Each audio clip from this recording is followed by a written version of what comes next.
Hello दोस्तों, welcome to प्रभ with us. और आज मैं लेके आया हूँ आपके सामने, जैसा कि मैंने कल लास्ट वीडियो में आपको बताया था एमपीपीएससी बुक लिस्ट वाली वीडियो में, जिसमें मैंने यूनिट वाइज बुक लिस्ट का डिस्कशन किया हुआ है फॉर एमपीपीएससी कि आपके लिए कौन सी इंपॉर्टेंट बुक लिस्ट हो सकती है। तो उसमें करंट अफेयर जो यूनिट 8 थी उसके लिए मैंने बताया था कि मैं आपके लिए दृष्टि घटना चक्र की जो बुक करंट अफेयर की आती है उसकी सीरीज लाने वाला हूँ। और ये आपके MPPSC, UP triple S C PET, UPPSC और जितने भी डिफरेंट डिफरेंट एसएससी के एग्जाम्स हैं, दिल्ली पुलिस या डिफरेंट एग्जाम्स जो आपका एमटीएस का चल रहा है, सभी के लिए बराबर यूजफुल होने वाला है। ठीक है, तो इस सीरीज को, इस वीडियो को आप पूरा लास्ट तक देखिए। अभी जो आपकी 2 से 3 वीडियोस आएंगी वो आपकी वन लीनियर फॉर्म में होगी, सारी करंट अफेयर। इसमें आपकी जो करंट अफेयर कवर की गई है वो 1 अगस्त 2022 से लेके 20 अगस्त 2023 तक की कवर की गई है। ठीक है, और इसके बाद जो है वो डिटेल्ड करंट अफेयर एनालिसिस और डिटेल्ड करंट अफेयर एक्सप्लेनेशन वाली वीडियोस भी आपको आगे मिलेंगी इसी बुक की सीरीज में। तो प्लीज़ आप पूरा वीडियो लास्ट तक देखें, वीडियो को शेयर करें, ज़्यादा से ज़्यादा तक लोगों को पहुंचाएं, ताकि मुझे भी मोटिवेशन मिले, ताकि मैं कंटिन्यू इस सीरीज को कर सकूं। और यहाँ पे मैंने पूरी बुक एज इट इज छाप नहीं दी है आपके लिए। मैंने, आप ध्यान से देखेंगे, इस बुक में हाईलाइटेड पोर्शन मैंने किया हुआ है, जो भी उस, मतलब ऐसा नहीं है कि यहाँ पे मैं आपको पहले बता देता हूँ कि इस वन लिनियर वाले पोर्शन की जितनी भी आपकी पार्ट आएंगे वीडियोस के, उसमें एक एक लाइन आपके लिए एग्जाम पॉइंट ऑफ व्यू से इंपॉर्टेंट है, पर उनमें भी क्या आपके एग्जाम पॉइंट ऑफ व्यू से मोस्ट इंपॉर्टेंट है वो मैंने आपको हाईलाइट करके बताया हुआ है, क्योंकि मैंने खुद इस बुक को 3 से 4 बार पढ़ा है। उसके बाद एनालाइज किया कि हाँ, ये क्वेश्चन बहुत ज़्यादा इंपॉर्टेंट बन सकता है फॉर एग्जाम प्रोस्पेक्टिव, एमपीपीएससी के प्रोस्पेक्टिव से, पीसीएस प्रोस्पेक्टिव से और एसएससी के जो भी वनडे एग्जाम्स होते हैं उनके प्रोस्पेक्टिव से। तो इस सीरीज को प्लीज़ आप लास्ट तक देखें, वीडियो को पूरा एंड तक देखें, तभी आप एनालाइज कर पाएंगे कि हाँ, आपके लिए वीडियो यूजफुल है या नहीं। आप 1 मिनट तक वीडियो देखने के बाद ये एनालाइज नहीं कर सकते कि कंटेंट आपके लिए यूजफुल है या नहीं है। तो प्लीज़ आप वीडियो को कंप्लीट देखें। ओके, चलिए शुरू करते हैं। आज का जो पहला पार्ट है वो हमारा राष्ट्रीय करंट अफेयर्स, राष्ट्रीय समसामयिकी से रिलेटेड है, कि जो नेशनल लेवल पे क्या क्या करंट अफेयर इवेंट्स हुए हैं उनके बारे में। तो यहाँ पे हम देखेंगे, पहला हमारे सामने है, भारत के प्रथम 3D प्रिंटेड पोस्ट ऑफिस का उद्घाटन कहाँ किया गया। तो पहला जो है 3D प्रिंटेड पोस्ट ऑफिस का उद्घाटन किस जगह पे हुआ है, तो वो आपका हुआ है बेंगलुरु में। ठीक है, उसके बाद दूसरा है आपका, किस राज्य की विधानसभा द्वारा राज्य का नाम आधिकारिक रूप से बदलने की घोषणा जो है की गई है, या सर्वसम्मति से प्रस्ताव पारित किया गया है। तो वो केरल के लिए किया गया है, और ये बहुत ही इंपॉर्टेंट न्यूज़ है, इसीलिए मैंने आपको इसके लिए हाईलाइट किया हुआ है कि आपके एसएससी जैसे एग्जाम में या एमपीपीएससी जैसे एग्जाम में या जो भी वनडे एग्जाम्स उनमें बन सकता है। तो ये आधिकारिक रूप से घोषणा की गई, ये इंपॉर्टेंट नहीं है। नेक्स्ट वाली लाइन पे आप देखेंगे केरल का नाम बदलकर क्या किया जाना प्रस्तावित है, मतलब अगर केरल का नाम बदला जाएगा तो क्या नाम रखा जाएगा, तो यहाँ से आपका क्वेश्चन बन सकता है, तो उसका नाम होगा केरलम। ठीक है, आगे देखते हैं। गिग श्रमिकों को सामाजिक सुरक्षा प्रदान करने के लिए विधानसभा में अधिनियम पारित करने वाला भारत का पहला कौन सा राज्य है, तो यह है आपका राजस्थान। अच्छा, ये अधिनियम जो है, इस अधिनियम का नाम क्या है, तो राजस्थान प्लेटफॉर्म आधारित गिग श्रमिक पंजीकरण और कल्याण अधिनियम 2023। नेक्स्ट आपका है पॉइंट, किस राज्य ने सेमीकंडक्टर नीति 2022 से 2027 का अनावरण किया है, तो ये गुजरात ने किया है आपका। किस राज्य में विश्व का पहला 3D प्रिंटेड हिंदू मंदिर बनाया जा रहा है, तो पहला 3D प्रिंटेड हिंदू मंदिर जो है वो कहाँ बनाया जा रहा है, आपका तेलंगाना में बनाया जा रहा है। ये तेलंगाना में कहाँ पर स्थित होगा, ये इंपॉर्टेंट हो सकता है आपके लिए, तो सिद्दीपेट जो है आपकी जगह है, वहाँ पे जो है ये स्थित होगा। ओके, नेक्स्ट देखिए, अजीत पवार ने किस राज्य में उप मुख्यमंत्री के रूप में शपथ ली है, तो अजीत पवार जी जो हैं उन्होंने कहाँ कहाँ के मुख्यमंत्री बने अजीत पवार, तो वो आपके बने हैं महाराष्ट्र के। ठीक है, आगे देखते हैं हम। टीएस सिंहदेव किस राज्य के उप मुख्यमंत्री मतलब कि डिप्टी सीएम बने हैं, तो वो बने हैं आपके छत्तीसगढ़ के। ठीक है, तो ये आप देखिए डायरेक्टली इसको लर्न रखिएगा, क्योंकि डायरेक्ट एग्जाम में आपके पूछ सकता है कि टीएस सिंहदेव जो है किस राज्य के उप मुख्यमंत्री बने हैं, तो आप बताएंगे छत्तीसगढ़ के मुख्यमंत्री बने हैं। नेक्स्ट आपके सामने है, उत्तर प्रदेश की सरकार ने प्रदेश के सभी 75 जिलों में 948 विरासत बच्चों के संरक्षण और सौंदर्यीकरण के लिए कौन सी योजना प्रारंभ की है। Very very important for UP exams, UP triple S C PET, UP PCS या यूपी के जितने भी डिफरेंट एग्जाम अपकमिंग हैं। क्लर्क का एग्जाम आपका आ चुका है, और वन आपका जो क्या कहते हैं, मेरे ख्याल से फॉरेस्ट गार्ड का जो फॉर्म आया हुआ है, तो इन जैसे एग्जाम्स के लिए ये यूपी के प्रोस्पेक्टिव से बहुत इंपॉर्टेंट है। ठीक है, तो ये आपको बताना है। तो 948 विरासत बच्चों के संरक्षण और सौंदर्यीकरण के लिए कौन सी योजना का प्रारंभ किया गया है 75 जिलों में, तो ये विरासत वृक्ष अंगीकरण योजना का प्रारंभ आपका किया गया है। अच्छा, सबसे अधिक वृक्ष वाले प्रदेश 5 जिले कौन से हैं, तो ये आपको पता होना चाहिए। नंबर 1 पे है आपका वाराणसी, नंबर 2 पे है आपका प्रयागराज, नंबर 3 पे है हरदोई, और नंबर 4 पे है गाजीपुर, और नंबर 5 पे आपका उन्नाव। ठीक है, नेक्स्ट है, कितने विपक्षी दलों ने वर्ष 2024 के लोकसभा चुनाव में एनडीए का मुकाबला करने के लिए इंडिया का गठन किया है। अच्छा, ये एनडीए का जो ये गठबंधन है वो आपका, जिसमें बीजेपी और कई सारे पार्टीज के अलायंसेस हैं। ठीक है, तो वो आपका एनडीए कहलाता है, और जो अभी नया किया गया है वो इंडिया के नाम से किया गया, आपने न्यूज़ में सुना होगा। तो इसमें टोटल कितने दल जो हैं वो मिलकर एक साथ अलायंस जिन्होंने किया है इलेक्शन लड़ने के लिए, तो 26 जो हैं वो आपकी पार्टीज हैं जिन्होंने अलायंस किया हुआ है, और वो एक साथ मिलकर चुनाव लड़ रही हैं या गठबंधन करके चुनाव लड़ रही हैं फॉर अगेंस्ट टू एनडीए। ठीक है, अब यहाँ पे एक इंपॉर्टेंट चीज़ आपकी ये बन जाती है कि जो इंडिया बोला है तो इसका फुल फॉर्म क्या है इंडिया का। तो इंडिया का फुल फॉर्म है Indian national developmental inclusive alliance. ठीक है, तो ये थोड़ा सा ध्यान रखना, हो सकता है आपके एग्जाम में पूछते हैं। नेक्स्ट आपका वेरी इंपॉर्टेंट है, केंद्र सरकार द्वारा मणिपुर हिंसा की जांच हेतु किसकी अध्यक्षता में आयोग गठित किया गया है। अब यहाँ पे जो पूछ रहा है क्वेश्चन में डिफरेंस आप बहुत अच्छे से समझना, क्योंकि आगे ही आपको एक चीज़ और मिलेगी अभी जब मैं आगे नेक्स्ट पेज पे जाऊँगा। वहाँ पे पूछा गया है मणिपुर हिंसा के लिए शांति जो समिति बनाई गई है उसके अध्यक्ष कौन है। और जब पूछा जाए मणिपुर हिंसा की जांच हेतु किसकी अध्यक्षता में आयोग गठित किया गया है, तो वो किया गया था मतलब किया गया है अजय लांबा, जो गुवाहाटी उच्च न्यायालय के पूर्व मुख्य न्यायाधीश रह चुके हैं। ठीक है, नेक्स्ट आपके सामने पॉइंट है, राष्ट्रीय संस्थागत रैंकिंग फ्रेमवर्क NIRF का वर्ष 2023 में कौन सा संस्करण जारी किया गया है। तो ये आपका 8वां संस्करण जारी किया गया है और इसके बारे में थोड़ा सा पढ़ते हैं। NIRF इंडिया रैंकिंग 2023 में कितनी श्रेणियों एवं विषयों को शामिल किया गया है। तो 13 श्रेणियों और विषयों को शामिल किया गया है। रैंकिंग में किस संस्थान ने ओवरऑल श्रेणी में शीर्ष स्थान प्राप्त किया है। तो ये आपका IIT मद्रास ने किया और ये लगातार 5वें वर्ष जो है वो इस पोजीशन पे बना हुआ है। नेक्स्ट है आपका, भारत के पहले कार्बन तटस्थ गाँव का विकास कहाँ किया जा रहा है। तो भारत के पहले कार्बन तटस्थ गांव का विकास कहाँ किया गया है, भिवंडी तालुका ठाणे महाराष्ट्र में किया जा रहा है। नेक्स्ट आपका पॉइंट है, राज्य खाद्य सुरक्षा सूचकांक SFSI 2022-23 को किस अवसर पर जारी किया गया। ठीक है, तो ये जो जारी किया गया था वो आपका विश्व खाद्य सुरक्षा दिवस पर जारी किया गया था। कब मनाया जाता है विश्व खाद्य सुरक्षा दिवस, 7 जून को मनाया जाता है, क्योंकि ये उसी दिन जारी किया गया था। तो ये इंपॉर्टेंट है, ये आपको पता होना चाहिए। डेज एंड वीक में भी यहाँ से क्वेश्चन बन सकता है और सूचकांक से रिलेटेड जो क्वेश्चन हैं वो आपके यहाँ पे दे रखे हैं। जैसे SFSI 2022-23 जो है ये कौन जारी करता है, केंद्रीय स्वास्थ्य एवं परिवार कल्याण मंत्रालय जारी करता है। कौन सा संस्करण था, 15वां संस्करण था। बड़े राज्यों में प्रथम स्थान किसका था, केरल का था। छोटे राज्यों में प्रथम स्थान किसका था, गोवा का था। केंद्र शासित प्रदेशों में प्रथम स्थान किसका था, जम्मू एवं कश्मीर का। बड़े राज्यों में उत्तर प्रदेश व बिहार का स्थान कौन सा था, 5वां और 19वां। ठीक है, आगे देखते हैं, विद्युत क्षेत्र में उभरती प्रौद्योगिकियों का लाभ उठाने हेतु किस राष्ट्रीय मिशन का शुभारंभ किया गया। तो ये आपका किया गया mission on advance and high impact research, महिर। ठीक है, तो ये महिर के नाम से जो है इसकी शुरुआत की गई है। महिर को संयुक्त रूप से किसके द्वारा शुरू किया गया है, तो केंद्रीय विद्युत मंत्रालय एवं नवीन और नवीकरणीय ऊर्जा मंत्रालय के द्वारा इसको स्टार्ट किया गया। तो महिर के नाम से आपके एग्जाम में क्वेश्चन बन सकता है यहाँ पे। ठीक है, किस राज्य ने हवाई अड्डों पर नए सिविल एनक्लेव के निर्माण हेतु भारतीय विमानपत्तन प्राधिकरण AAI air authority of India के साथ समझौता किया है। तो ये आपका किया है बिहार के साथ में। ठीक है, नेक्स्ट आपके सामने पॉइंट है, ये नए सिविल इनक्लेव किन हवाई अड्डों पर बनाए जाएंगे। तो ये कौन से हवाई अड्डे पर बनाए जा रहे हैं, दरभंगा और पूर्णिया हवाई अड्डे पर बनाए जा रहे हैं। ठीक है, नेक्स्ट पॉइंट आपका है, भारत किसी भी पूर्वोत्तर राज्य के लिए पहला जिला सुशासन सूचकांक DGGI जारी किया गया है। तो ये जारी किया गया आपका अरुणाचल प्रदेश के लिए। नेक्स्ट पॉइंट है, मेटा इंडिया और महिला और बाल विकास मंत्रालय ने कौन सा अभियान प्रारंभ किया है। तो अमृत जनरेशन अभियान, नए भारत के सपने, ये जो है अभियान प्रारंभ किया गया है। किसके द्वारा प्रारंभ किया गया है, मेटा इंडिया और महिला और बाल विकास मंत्रालय के द्वारा। मेटा इंडिया मतलब आप समझ रहे हैं फेसबुक जो कंपनी थी उसने अपना नाम चेंज करके मेटा किया था। तो जो इंडिया में फेसबुक इन इंडिया जो है उसको मेटा इंडिया बोलते हैं। तो मेटा इंडिया एंड महिला एवं बाल विकास मंत्रालय, मिनिस्ट्री ऑफ जो आपकी वुमेन एंड चाइल्ड डेवलपमेंट है, उसने साथ में मिलकर ये जो है आपका अभियान स्टार्ट किया है। ठीक है, नेक्स्ट आपका है, गुजरात का पहला जलवायु कार्रवाई शिखर सम्मेलन कहाँ आयोजित किया गया है। ये इंपॉर्टेंट इसलिए हो जाता है क्योंकि ये पहला जलवायु कार्रवाई शिखर सम्मेलन है, इसलिए ये आपके एग्जाम के लिए इंपॉर्टेंट हो जाता है, ये बात ध्यान रखना। ठीक है, तो ये गुजरात का पहला जलवायु कार्रवाई शिखर सम्मेलन था, कहाँ आयोजित हुआ था, अहमदाबाद में आयोजित किया गया था। ठीक है, अब हम चलते हैं नेक्स्ट पेज पे, यहाँ पे देखते हैं क्या इंपॉर्टेंट करंट अफेयर हमारे सामने है। तो जो सम्मेलन आयोजित किया गया था गुजरात के अहमदाबाद में, ठीक है, तो इस सम्मेलन का आयोजन किसके द्वारा किया गया। इस सम्मेलन का आयोजन यूनिसेफ और एलिक्सर फाउंडेशन द्वारा जलवायु परिवर्तन विभाग एवं PIB के सहयोग से किया गया। इस दौरान कौन सा फोरम लॉन्च किया गया, Gujarat climate champion forum launch किया गया। ठीक है, नेक्स्ट करंट अफेयर आपकी है, बेस्ट टू वेल्थ पहल में तेजी लाने के लिए कौन सी ऑनलाइन ट्रेडिंग मार्केटिंग प्रणाली अपनाई गई है या लॉन्च की गई है। तो ये सागर समृद्धि के नाम से की गई है। यहाँ से इंपॉर्टेंट क्वेश्चन आपका ये बन सकता है, देखो आपको पढ़ने का लग रहा होगा यार ये कोई रिलेवेंट न्यूज़ नहीं है। ठीक है, एक मतलब सिंगल सी लाइन दे दी, पर आप अगर थोड़ा सा इसको रिवर्स करके पढ़ो, ये सागर समृद्धि क्या है, तो आप बताएंगे ऑनलाइन ट्रेडिंग मॉनिटरिंग प्रणाली है। किसके लिए है, बेस्ट टू वेल्थ पहल में तेजी लाने के लिए है। ठीक है, तो यहाँ से इस तरीके से क्वेश्चन बन सकता है। नेक्स्ट देखते हैं, भारत ने किसकी अध्यक्षता में मणिपुर शांति समिति का गठन किया है। ये मैंने आपको पीछे बताया था। ठीक है, तो ये आप ध्यान रखेंगे, मणिपुर शांति समिति की जब बात करेगा तो अनसुईया उइके जो थे वो उनकी अध्यक्षता में इसका गठन किया गया था। लेकिन जब जांच समिति की बात करेगा तब आप बताएंगे किसने किया था। अभी जो मैंने पीछे बात की है, क्या आप अपने कमेंट बॉक्स में बताइए पीछे किसने किया था। तो पीछे आपका किया था अजय लांबा जी ने। ठीक है, ओके।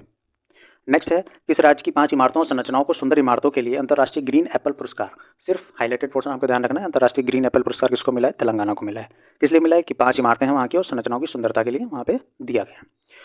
सीधा सीधा क्वेश्चन, कर्नाटक के नए मुख्यमंत्री कौन बने हैं 20 मई 2023 को? तो सिद्धरामैया जी जो हैं वो कर्नाटक के नए मुख्यमंत्री बने। उप मुख्यमंत्री कौन बने हैं? डीके शिव कुमार बने हैं। डीके शिव कुमार पहले जो है मुख्यमंत्री की रेस में थे, पर बाई चांस वो नहीं बन पाए बेचारे, तो सिद्धरामैया जी बने। नेक्स्ट है, किस राज्य का उच्च न्यायालय क्षेत्रीय भाषा में, अब यहाँ पे देखिए जो हाईलाइटेड पोर्शन मैंने कर रखा है बस आपको उस पर ध्यान देना है, क्षेत्रीय भाषा में निर्णय प्रकाशित करने वाला पहला उच्च न्यायालय कौन सा बना है? तो ये पहला उच्च न्यायालय बना है आपका केरल, जिसने अपनी क्षेत्रीय भाषा में इस निर्णय को, किसी भी निर्णय को प्रकाशित किया है। वैसे आप जानते हैं मोस्टली जो है इंग्लिश प्रेफरेंस रहता है कोर्ट या जजमेंट्स वगैरह में, ठीक है। फिर नेक्स्ट क्वेश्चन है, 22वें विधि आयोग के अध्यक्ष कौन है? बहुत इंपॉर्टेंट क्वेश्चन है, वेरी वेरी इंपॉर्टेंट। 22वें विधि आयोग के अध्यक्ष कौन है? तो सेवानिवृत्त न्यायमूर्ति ऋतुराज अवस्थी जी जो है वो 22वें विधि आयोग के अध्यक्ष बनाए गए हैं। नेक्स्ट है, केंद्र सरकार द्वारा राष्ट्रपति भवन के मुगल गार्डन का नाम परिवर्तित करके क्या किया गया है? बहुत इंपॉर्टेंट क्वेश्चन। राष्ट्रपति भवन के मुगल गार्डन का नाम क्या परिवर्तित करके रखा गया है? अमृत उद्यान रखा गया है। स्वास्थ्य के अधिकार की गारंटी देने वाला भारत का पहला राज्य कौन बना है? तो ये बना है आपका राजस्थान। लगातार दूसरी बार मेघालय के मुख्यमंत्री के रूप में किसने शपथ ली? तो मतलब आपको डायरेक्टली ये पूछ रहा है कि मेघालय के मुख्यमंत्री कौन है? तो कोनराड संगमा, ठीक है। हाईलाइटेड पोर्शन पे आप फोकस करेंगे। कोनराड संगमा जी जो है वो क्या है? मेघालय के मुख्यमंत्री हैं। कर्नाटक के मुख्यमंत्री कौन है? मेघालय के मुख्यमंत्री कौन है? और उप मुख्यमंत्री को भी आप ध्यान रखें, क्योंकि इस बार कई स्टेट्स में उप मुख्यमंत्री डिप्टी सीएम भी काफी सारे बनाए गए हैं, ठीक है। मध्य प्रदेश में गठित 53वें जिले का नाम क्या है? For MPPSC is very important this current affair, ठीक है। कि एमपी मध्य प्रदेश में जो 53 जो आपका डिस्ट्रिक्ट बना है उसका नाम क्या है? मऊगंज, ठीक है, उसका नाम क्या है? मऊगंज। किस राज्य ने गर्मियों में पानी की कमी से निपटने के लिए पहली बार जल बजट प्रस्तुत किया है? तो केरल ने ऐसा किया है। भारत निर्वाचन आयोग द्वारा 10 अप्रैल 2023 को किस पार्टी को राष्ट्रीय पार्टी का दर्जा प्रदान किया गया? तो ये आपने पढ़ा होगा न्यूज़ में, आम आदमी पार्टी को राष्ट्रीय पार्टी का दर्जा दिया गया है। 2 पार्टी कम कर दी गई थी, आपका टीएमसी और एक एकेटीयू करके ऐसे पार्टी थी जिसको राष्ट्रीय पार्टी का दर्जा जहाँ से समाप्त कर दिया गया था, ठीक है। देश में अब कितनी राष्ट्रीय पार्टियां हैं? तो राष्ट्रीय पार्टियों की संख्या टोटल कितनी है? 6। ये डायरेक्टली क्वेश्चन आपके यूपीपीएससी पैट जैसे एग्जाम्स में बन जाते हैं, ठीक है, कि भारत में राष्ट्रीय पार्टियों की संख्या बताइए वर्तमान में कितनी है? तो आप बताएंगे 6 है, ठीक है। पहले 8 थी, 2 को हटा दिया गया है। तो केंद्रीय कानून मंत्री द्वारा किस भाषा में भारत के संविधान का पहला संस्करण जारी किया गया? डोगरी भाषा में संस्करण जारी किया गया है। प्रधानमंत्री नरेंद्र मोदी द्वारा राष्ट्र को समर्पित किया गया नमो पथ किस राज्य केंद्र शासित प्रदेश में स्थित है? तो दादर एवं नागर हवेली, दमन एवं दीव में ये स्थित है नमोपथ। नमोपथ है क्या? ये है आपका सी फ्रंट तटीय सैरगाह, मतलब कि सी फ्रंट जो है आपका टहलने के लिए एक सैरगाह जो है वो बनाया गया है नमोपथ।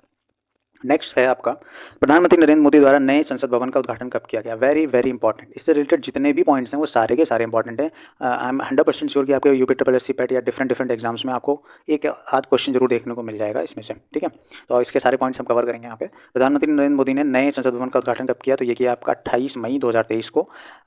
इसका जो निर्माण किया गया वो किस परियोजना के तहत किया गया था? वो किया गया सेंट्रल विस्टा पुनर्विकास परियोजना के तहत इसका निर्माण किया गया है। इस भवन में लोकसभा तथा राज्यसभा के लिए कितनी सीटें हैं? तो लोकसभा के लिए सीटों की संख्या 888 है, राज्यसभा के लिए सीटों की संख्या 384 है। टोटल सीटों की संख्या आपकी 1272, मतलब 1272 है। तो ये आपको ध्यान होना चाहिए। संसद में लोकसभा का भवन लोकसभा भवन को किस विषय पर डिजाइन किया गया? आप सीधा सा पॉइंट याद रखेंगे, लोकसभा भवन को जो है वो डिजाइन किया गया है किस बेसिस पे? तो राष्ट्रीय पक्षी मयूर के बेसिस पे डिजाइन किया गया। और राज्यसभा को किस विषय पर डिजाइन किया गया है? तो ये डिजाइन किया गया आपका राष्ट्रीय फूल कमल के बेसिस पे किया गया, ठीक है। नेक्स्ट देखते हैं आपका क्या दे रखा है। मतलब इसी में भवन में किस ऐतिहासिक राजदंड को एक महत्वपूर्ण स्थान पर रखा गया है? ये भी बहुत इंपॉर्टेंट है, ये आपका क्वेश्चन बन सकता है क्योंकि बहुत ही फेमस था, बहुत ज़्यादा न्यूज़ में चला भी था ये जब ये काम हुआ था। सेंगोल, ठीक है, तो सेंगोल को रखा गया। अच्छा, सेंगोल को रखा गया, ये तो बहुत फेमस हो गया, तो मोस्टली चांसेस कम है कि डायरेक्ट सेंगोल आपसे पूछे, ठीक है। पूछेगा ये कि सेंगोल जो वो किस राजवंश से संबंधित था? जैसे कि नेक्स्ट में दे रखा है, प्राचीन साम्राज्य में सेंगोल को सेवा कर्तव्य राष्ट्र के पद के प्रतीक के रूप में देखा जाता था। ये किस साम्राज्य से रिलेटेड था? ये आपका चोल साम्राज्य से रिलेटेड था, ठीक है, चोल वंश से रिलेटेड था सेंगोल। सेंगोल प्रतीक किसका है? सेंगोल है आपका सत्ता के हस्तांतरण का प्रतीक, मतलब एक सत्ता का जो हस्तांतरण होता है एक व्यक्ति से दूसरे व्यक्ति के बीच में, तब सेंगोल भी उसको प्रतीक के तौर पर दिया जाता था, ठीक है। आगे बात करते हैं, कौन सा भारतीय राज्य बच्चों के लिए डिजिटल स्वास्थ्य कार्ड बनाने वाला पहला राज्य बना? यूपी के लिए बहुत इंपॉर्टेंट न्यूज़ है ये। तो उत्तर प्रदेश जो है वो पहला डिजिटल स्वास्थ्य कार्ड बनाने वाला पहला राज्य बना है। फिर नेक्स्ट है आपका सक्षम लर्निंग मैनेजमेंट इंफॉर्मेशन सिस्टम का शुभारंभ किस मंत्रालय द्वारा किया गया है? केंद्रीय स्वास्थ्य एवं परिवार कल्याण मंत्रालय द्वारा किया गया। फुल फॉर्म क्या है सक्षम की? तो stimulating advance knowledge for the sustainable health and management, ठीक है, ये आपकी इसकी फुल फॉर्म है। हाल ही में किस भारतीय राज्य ने देश के पहले मरीना के निर्माण की घोषणा की है? तो पहले मरीना निर्माण की घोषणा की है कर्नाटक ने। मरीना का निर्माण किस जिले में किया जाएगा? उडुपी में किया जाएगा। अरावली पर्वत श्रृंखला के आसपास के बफर क्षेत्र को हरित बनाने के लिए, जो अरावली पर्वत श्रृंखला है उसके आसपास का जो क्षेत्र है उसको हरित बफर बनाने के लिए, बफर क्षेत्र को हरित बनाने के लिए किस परियोजना का शुभारंभ किया गया है? तो अरावली ग्रीन वॉल परियोजना का शुभारंभ किया गया है। उत्तर प्रदेश में कहाँ पैसेंजर रोपवे की आधारशिला रखी गई है? तो पैसेंजर रोपवे की आधारशिला जो है वो कहाँ रखी गई है? वाराणसी में रखी गई है। वाराणसी कैंट शाहजहांपुर से गोदोलिया, ठीक है, गोदोलिया में के बीच में रखी गई है। उत्तर प्रदेश में ये पैसेंजर रोपवे है। तो ये आपके यूपी के करंट अफेयर्स के प्रोस्पेक्टिव से बहुत ज़्यादा इंपॉर्टेंट हो जाता है। भारत सार्वजनिक यातायात के लिए रोपवे का इस्तेमाल करने वाला विश्व का कौन सा देश होगा? तो ये रोपवे का इस्तेमाल करने वाला विश्व का पूरे तीसरा देश है। बाकी जो 2 देश हैं वो कौन कौन से हैं? बेबीलोनिया और मैक्सिको। ठीक है, बेबीलोनिया और मैक्सिको में यातायात के लिए रोपवे का इस्तेमाल किया जा रहा है, और तीसरा जो है वो आपका भारत में होगा, जहाँ पे कहाँ बन रहा है? वाराणसी में बन रहा है। तो इसके हिसाब से ये बहुत ज़्यादा इंपॉर्टेंट हो जाता है आपके लिए। ठीक है, कंपेरिजन टू विच कंट्रीज, ये इंपॉर्टेंट हो जाता है कि मतलब इससे पहले कौन सी 2 अन्य देशों में रोपवे का इस्तेमाल किया जा रहा है, तो यातायात के लिए ये उसके हिसाब से इंपॉर्टेंट बन जाता है। विश्व के सबसे लंबे प्लेटफॉर्म का अनावरण कहाँ किया गया है? बहुत इंपॉर्टेंट है, बहुत बार पूछा भी गया है, पिछले कई सारे एग्जाम्स में पूछा भी जा चुका है। हुबली धारवाड़ में श्री सिद्धारूढ़ा स्वामी जी हुबली जंक्शन। ठीक है, ये इस समय जो है आपका क्या है? विश्व का सबसे लंबे रेलवे प्लेटफॉर्म है, और इसकी लंबाई कितनी है? इसकी लंबाई है 1507 मीटर। नदी के अंदर चलने वाली भारत की प्रथम मेट्रो कौन बनी? तो नदी के अंदर चलने वाली भारत की प्रथम मेट्रो कौन है? कोलकाता मेट्रो। किस नदी के अंदर सुरंग बनाई गई कोलकाता मेट्रो चलाने के लिए? हुगली नदी के अंदर सुरंग बनाई गई है। ठीक है, भारत की पहली सेमी हाई स्पीड क्षेत्रीय रैपिड परिवहन प्रणाली का नाम क्या है? तो ये रैपिड एक्स है, और इसका संचालन किन शहरों के मध्य होगा? दिल्ली और मेरठ के बीच में इसका संचालन किया जाएगा रैपिड एक्स का। फिर नेक्स्ट आपके इंपॉर्टेंट क्वेश्चन बनता है, पिराहा कुनफर सुरंग का उद्घाटन किया गया है। पिराहा कुनफर सुरंग कहाँ पे है? तो ये रामबन जम्मू कश्मीर में। डायरेक्ट क्वेश्चन आपका बस इतना ही पूछेगा।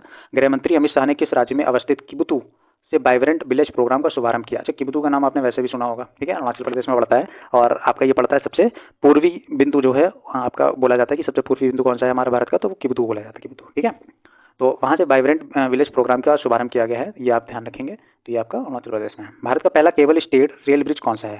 भारत का पहला जो है केबल स्टेट ब्रिज कौन सा है? अंजी खड्ड ब्रिज। अच्छा देखो, जब कोई भी इवेंट ना फर्स्ट टाइम हो रहा होता है इन इंडिया इन स्टेट, तो वो समझ जाओ कि वो एग्जाम प्रोस्पेक्टिव से इंपॉर्टेंट है। ठीक है, उसके चांसेस होते हैं कि वो आपके एग्जाम में आ सकता है। आगे देखते हैं, तो ये रेल ब्रिज किस रेलखंड का हिस्सा है? तो ये रेल ब्रिज जो है उधमपुर बारामूला का हिस्सा है, बाया श्रीनगर होकर जाता है। इस पुल की लंबाई 725 मीटर है। ठीक है, 25 अप्रैल 2023 को देश की पहली वाटर मेट्रो कहाँ शुरू की गई है? तो पहली वाटर मेट्रो, ठीक है, इंपॉर्टेंट यहीं से बन गया कि देश की पहली वाटर मेट्रो कहाँ शुरू की गई है? ये कोच्चि केरल में शुरू की गई है, और ये बहुत इंपॉर्टेंट क्वेश्चन आपके लिए बन जाता है। डेफिनेटली मेरे ख्याल से मतलब मेरा ऐसा थॉट है कि ये क्वेश्चन आ सकता है आपके किसी भी एग्जाम में। ठीक है, तो पहली वाटर मेट्रो कहाँ शुरू की गई? कोच्चि केरल में। नेक्स्ट पॉइंट है आपका, नमो चिकित्सा शिक्षा एवं अनुसंधान संस्थान का उद्घाटन प्रधानमंत्री नरेंद्र मोदी ने कहाँ किया? तो इस न्यूज़ से आपके लिए डायरेक्टली जो क्वेश्चन बन सकता है वो ये बनेगा कि नमो चिकित्सा शिक्षा अनुसंधान संस्थान कहाँ है? ठीक है, नमो चिकित्सा शिक्षा एवं अनुसंधान संस्थान कहाँ है? तो ये आपका सिलवासा, दादर एवं नागर हवेली जिले में है। ठीक है, सिलवासा जिला जो है वो कहाँ पड़ता है? आपका दादर एवं नागर हवेली में।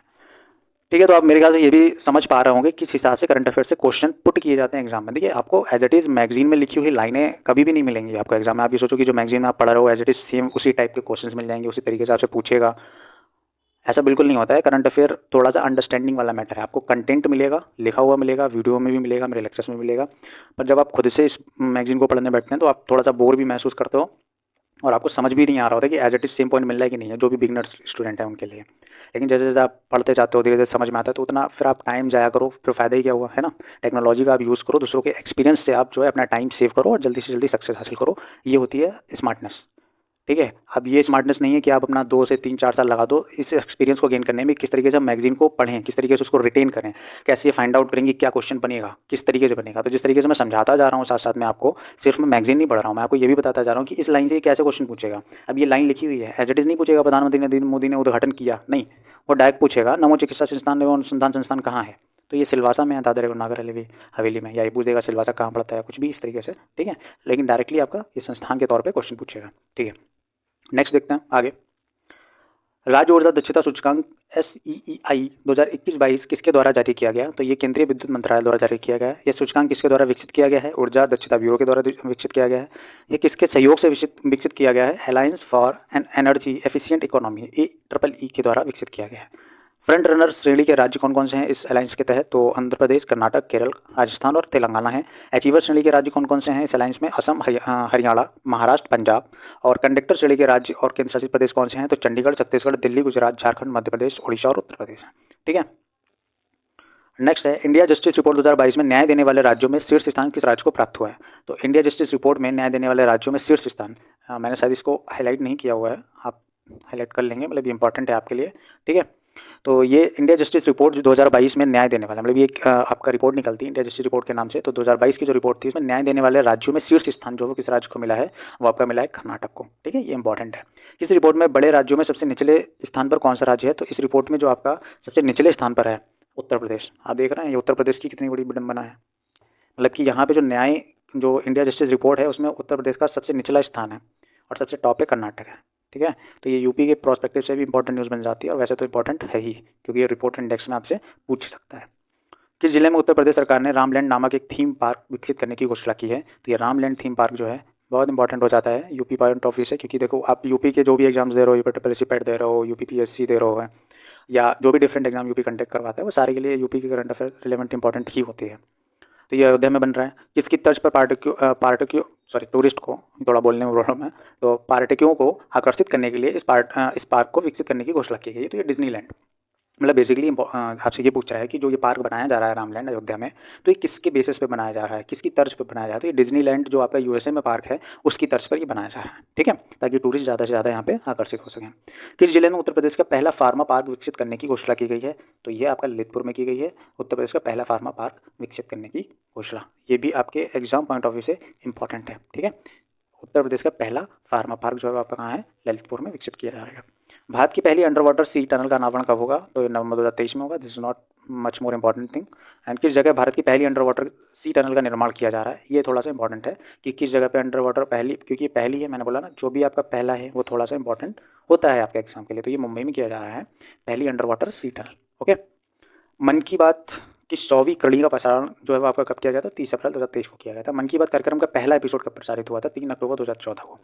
तो 100वां कब प्रकाशित हुआ था, थोड़ा सा इंपॉर्टेंट है ही ये, और लेकिन उससे भी ज़्यादा इंपॉर्टेंट ये है कि इसका पहला एपिसोड जो है वो कब प्रकाशित किया गया था, ये आपसे एग्जाम में पूछ सकता है। क्योंकि इसके 100 एपिसोड कंप्लीट हुए हैं, तो इसका पहला एपिसोड कब से शुरू हुआ था तो उसके बारे में पूछा जा सकता है। 3 अक्टूबर 2014। आप ऐसे याद रखो 2 अक्टूबर मनाते हैं हम, और 2 अक्टूबर के नेक्स्ट डे से स्टार्ट हुआ था 2014 से, और नरेंद्र मोदी जी प्रधानमंत्री 2014 में ही बने थे, तो तब से तो वही हैं। ठीक है, किस जगह 8वां रायसीना डायलॉग 2023 आयोजित किया गया, तो ये नई दिल्ली में किया गया है। रायसीना डायलॉग का विषय क्या था, बहुत इंपॉर्टेंट है, रायसीना डायलॉग का विषय क्या था इस बार का, तो ये आपको बताना है। ठीक है, तो रायसीना डायलॉग का इस बार विषय था आपका provocation uncertainty turbulence high lighthouse in the tempest. ठीक है, मैं दोबारा से रिपीट कर देता हूँ, provocation uncertainty turbulence lighthouse in the tempest. ठीक है, ये आपका इस बार रायसीना डायलॉग का विषय था। 8वें रायसीना डायलॉग में मुख्य अतिथि कौन थे और मुख्य वक्ता कौन थे, तो जॉर्जिया मेलोनी। अच्छा, इनकी इस टाइम पे आप देख रहे होंगे यूट्यूब पे कई सारी वीडियोज हिंदी में बोलते हुए वायरल हो रही हैं, तो ये वही जॉर्जिया मेलोनी है। ये रायसीना डायलॉग्स में मुख्य अतिथि के तौर पर आई थी, मुख्य वक्ता के तौर पर भी आई थी। तो ये इन्होंने वहाँ पे हिंदी में ही सारे लोगों से बातचीत की और कन्वर्सेशन की है। जॉर्जिया मेलोनी किस देश की प्रधानमंत्री हैं, तो ये इटली की प्रधानमंत्री हैं। और रायसीना डायलॉग प्रतिवर्ष कब से आयोजित किया जा रहा है, तो वर्ष 2016 से जो है रायसीना डायलॉग आयोजित किया जा रहा है। This is a very important news. ठीक है, वैभव फेलोशिप भारत सरकार के किस मंत्रालय द्वारा प्रारंभ की गई है, तो वैभव फेलोशिप जो है विज्ञान एवं प्रौद्योगिकी मंत्रालय के द्वारा शुरू की गई है। वैभव फेलोशिप किसके लिए है, तो ये भारतीय प्रवासियों के लिए है। स्वच्छोत्सव 2023 के तहत अक्टूबर 2024 तक कितने शहरों को 3 स्टार कचरा मुक्त बनाने का लक्ष्य रखा गया है, तो ये 1000 शहरों को रखा गया है। 17वें प्रवासी भारतीय दिवस समागम का आयोजन कहाँ किया गया, this is important current affair. तो ये 17वां प्रवासी भारतीय दिवस जो है वो समागम कहाँ किया गया था, ये इंदौर मध्य प्रदेश में किया गया था, और APPSC के लिए वैसे भी ये इंपॉर्टेंट हो जाता है। तो इस समागम के मुख्य अतिथि के तौर पर कौन थे, तो गुयाना के राष्ट्रपति डॉक्टर मोहम्मद इरफान अली जो आपके मुख्य अतिथि के तौर पर प्रवासी भारतीय दिवस में आए थे। PBT 2023 का विषय क्या था, ये भी इंपॉर्टेंट है कि थीम आपसे पूछता है। तो इसकी थीम जो थी वो आपकी थी प्रवासी अमृतकाल में भारत की प्रगति के विश्वसनीय भागीदार। ठीक है, नेक्स्ट आपका है किस राज्य ने वर्ष 2030 तक सभी सरकारी विभागों में 100% इलेक्ट्रिक वाहन का प्रयोग करने का लक्ष्य रखा है, तो ये आपका रखा है उत्तर प्रदेश ने। ठीक है, उत्तर प्रदेश ने ये लक्ष्य रखा है कि वो 2030 तक 100% इलेक्ट्रिक वाहन का प्रयोग उसके राज्य में होगा। अज्ञात शवों की पहचान के लिए DNA डेटाबेस तैयार करने वाला भारत का पहला कौन सा राज्य है, हिमाचल प्रदेश है ऐसा राज्य जिसने DNA डाटाबेस जो है तैयार किया है। भारत में रेलवे नेटवर्क के 100% विद्युतीकरण वाला पहला राज्य कौन सा बन गया, तो हरियाणा जो है उसने क्या किया है, अपने वहाँ 100% जो है वो रेलवे नेटवर्क को इलेक्ट्रीफाई कर दिया है, विद्युतीकरण उसका कर दिया है।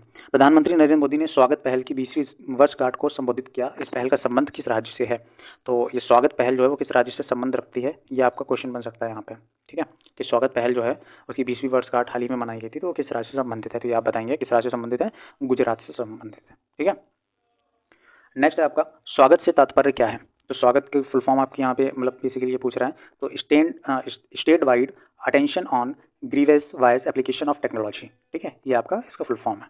भारत के पहले डिजिटल साइंस पार्क की आधारशिला कहाँ रखी गई है? तो पहले डिजिटल पार्क की साइंस पार्क की आधारशिला जो है तिरुवनंतपुरम केरल में रखी गई है। ये भी इंपॉर्टेंट है क्योंकि पहला डिजिटल पार्क साइंस पार्क बन रहा है तो ये तिरुवनंतपुरम केरल में बन रहा है। तो राष्ट्रीय नेशनल करंट अफेयर्स में आपके लिए बस इतना ही था, और इसकी जो PDF है वो आपको टेलीग्राम चैनल पे मिल जाएगी, ठीक है। टेलीग्राम चैनल का लिंक मैं नीचे डिस्क्रिप्शन में डाल दूंगा, वहाँ से जाके आप PDF डाउनलोड कर सकते हो अगर आपने बुक नहीं ली है। और वैसे मेरा सजेशन यही रहेगा कि अगर आप बुक ले लेंगे तो आपको रिवाइज करने में थोड़ा हेल्प हो जाएगी। अगर आपने बुक नहीं भी ली है तो आपका वीडियो देख के काम चल जाएगा। जो मैंने हाईलाइटेड पोर्शन, जो मैंने इंपॉर्टेंट चीज़ें बताई हैं, आप उनको नोट डाउन कर लेंगे शॉर्ट में, क्योंकि देखो मैगजीन में तो पूरा लेंथ में लिखा हुआ है, ठीक है। आप शॉर्ट में उसको हम शॉर्ट में नोट डाउन कर लेंगे और उसको बार बार रिवाइज कर लेंगे अपने एग्जाम तक, ठीक है। तो आप PDF मैं डाल दूंगा, PDF आपको मिल जाएगी। आप वीडियो को प्लीज़ एंड तक देखो, पूरा अच्छे से समझो। आपको जो भी कंटेंट मिल रहा है, आई एम गारंटी यू कि आपको आपका समय जो है वो बिल्कुल भी बेकार नहीं होगा। 100% ऑथेंटिक करंट अफेयर के वीडियोस प्लस जो भी आपको कंटेंट में प्रोवाइड करवा रहा हूँ, GK इन शॉर्ट की सीरीज चला रखी है, उसकी वीडियोस डाल रहा हूँ डेली। करंट अफेयर की मॉर्निंग में 8:30 बजे वीडियो आपकी पड़ती ही पड़ती है, और ये करंट अफेयर आपका 1 साल का मैं कवर कर रहा हूँ क्योंकि एग्जाम्स जो आपके लगे हुए हैं उसके पॉइंट ऑफ व्यू से, ठीक है। तो आगे जो भी प्रोग्राम्स होंगे, इंपॉर्टेंट टॉपिक्स होंगे, GK इन शॉर्ट में मैं कवर करूँगा, जैसे कि मैंने 1:3 रिपोर्ट को कवर किया हुआ है, ठीक है। और जो आपके चक्रवात और तूफान आए थे 2000 आपके 21 से लेकर 2023 तक के जितने भी थे उन सबको एक साथ मैंने कवर किया है। तो आप जाके प्लेलिस्ट में वो आपको वीडियोस मिल जाएंगी, आप उनको भी देख सकते हो। MCQ सीरीज़ मैंने स्टार्ट की थी, उसमें अभी एक ही वीडियो पढ़ पाई है, थोड़ा सा टाइम का इशू आ रहा था, और वो सीरीज़ भी कंटिन्यू रहने वाली है। मैं धीरे धीरे उसमें भी कोशिश करूँगा कि वो वीडियो कंटिन्यू रहे। तो आप चैनल पे अच्छे से विजिट करो, आप लोगों को सजेस्ट करो कि वो आएँ चैनल पे देखें, क्योंकि जब आपका मोटिवेशन, आपके व्यूज़ मिलेंगे मुझे, तब मुझे मतलब व्यूज़ का डायरेक्ट संबंध आपके मोटिवेशन से है। मुझे पता चलता रहता है कि हाँ, मैं सही डायरेक्शन में काम कर रहा हूँ, ठीक है। तो please like, share and subscribe. Thanks for watching. Thank you.